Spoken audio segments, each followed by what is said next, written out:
தட்டி 1 கப்பு நம்ம அரிசி எடுத்துக்கலாம். பச்சரிசி.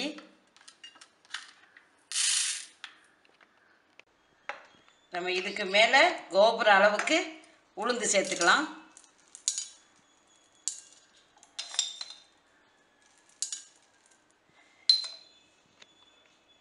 இப்போ இதில் ஊற போட்டுடலாம்.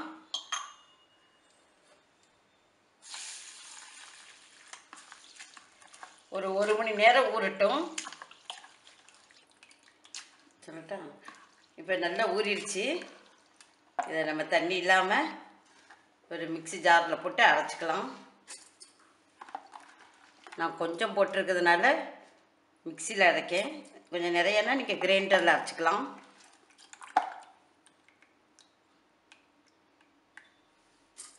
முக்கால் கப்பு வெல்லம் எடுத்திருக்கேன். அதையும் கூட போட்டுடலாம். சர்க்கரையை போட்டு அரைச்சிருக்கோம். இப்போ அது கூட தேவையான அளவு தேங்காய், ஒரு ஏலக்காய் வந்து ஒரு 6 ஏலக்காய் போடுங்க. போட்டு எல்லாத்தையும் நல்லா நைஸாக அரைச்சிக்கலாம். மாவு இந்த பதத்தில் இருக்கணும். ரொம்ப கட்டியாக இருந்தால் கொஞ்சம் தண்ணி விட்டுக்காங்க. தண்ணி ரொம்ப விட்டுறாதீங்க, அப்புறம் எண்ணெய் குடிச்சிரும். இந்த மாதிரி ஃப்ளாட்டாக உள்ள கரண்டி எடுத்துக்காங்க.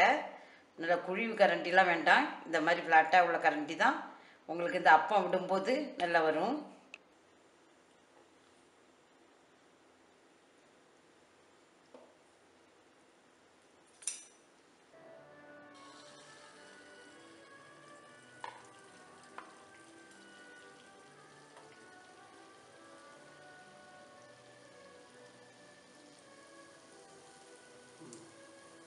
வந்துட்டுலாம்